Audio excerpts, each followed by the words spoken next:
সংস্কার কমিশনের পরামর্শের ভিত্তিতে অন্তর্বর্তীকালীন সরকার নির্বাচনী রোডম্যাপ দেবে বলে জানিয়েছেন বস্ত্র, পাট ও নৌপরিবহন উপদেষ্টা অবসরপ্রাপ্ত brigadier general doctor M Sakhawat Hossain. তিনি বলেন, দায়িত্ব পাওয়ার পর থেকে প্রাকৃতিক দুর্যোগ সহ নানা সমস্যার সমাধান করতেই একটু দেরি হয়েছে রূপরেখা দিতে।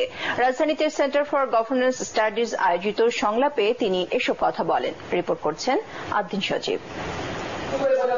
অন্তর্বর্তীকালীন সরকার গঠনের পর থেকেই আগামী জাতীয় সংসদ নির্বাচনের রোডম্যাপ নিয়ে আলোচনা শুরু হয় রাজনৈতিক দলসহ নানা মহলে।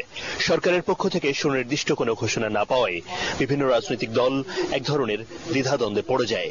গণতান্ত্রিক পুনর্গঠনের জন্য সংলাপে ভোটাধিকার, মানবাধিকার সহ এমন নানা বিষয় তুলে ধরেন রাজনীতিকরা। গত 15.5 বছর আমাদের যে অত্যাচার হয়েছে, এটা প্রত্যেকটা প্রোটেকশন আমাদের পুলিশের দেওয়ার কথা। এখন পুলিশ 2009 এর পর ব্যাজে নৌকা লাগিয়ে কি করছে, এইটা তো ভাই আইনের দোষ না। আপনার 6 মাসের পরিকল্পনা আমি জানি না, 3 মাসের পরিকল্পনা আমি জানি না, 1 বছরের পরিকল্পনা জানি না। পরিকল্পনা ছাড়া একটি সরকার চলতে পারে না। প্রত্যেকটা কমিশন পাবলিক হিয়ারিং হইতে হবে। গোপনে গোপনে তথ্য দেওয়া, গোপনে গোপনে রিপোর্ট তৈরি করার পক্ষে আমরা না। ট্রান্সপারেন্ট হইতে হবে। আমেরিকার কংগ্রেশনাল মডেলে সেনেট হিয়ারিং এর মতো হইতে হবে। আপনাদেরকেও আমরা বেশি দিন ধরে রাখতে পারবো না যদি আপনাদেরকে রাষ্ট্রীয় কাজে আমরা ব্যবহার করতে না পারি। দেশের অধিকাংশ মানুষ মনে করে যে তাদের একমাত্র এবং প্রধান লক্ষ্য হচ্ছে দেশে একটি অবাধ, সুষ্ঠু, গ্রহণযোগ্য, অংশগ্রহণমূলক নির্বাচন অনুষ্ঠান করা।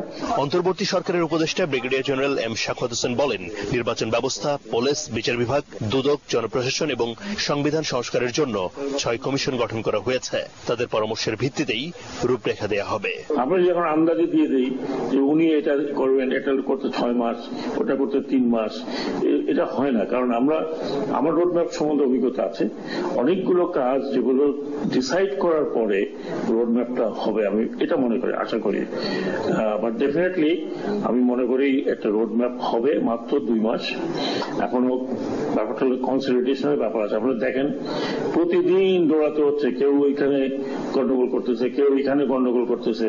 এ সময় নৌপরিবহন মন্ত্রণালয়ের নাম পরিবর্তন করে জাহাজ ও বন্দর মন্ত্রণালয় করার প্রস্তাবের কথাও জানান এই উপদেষ্টা। আমি তো করতে পারবো না, but I propose the name জাহাজ ও বন্দর মন্ত্রণালয়। আমি তো নৌকা চালাই না, আমি তো জাহাজ চালাই রে ভাই। আমার এর মধ্যে নৌকা নাই, আমার আসছে দুর্গাপূজাকে ঘিরে কেউ যাতে বিশৃঙ্খলা করতে না পারে সেজন্য জাতীয় নিরাপত্তা নিশ্চিতে সব রাজনৈতিক দল সহ ছাত্র জনতাকে সক্রিয় ভূমিকা রাখার আহ্বান জানিয়েছেন সাখাওয়াত হোসেন। কি করবেন, কবে শেষ হবে সেটার।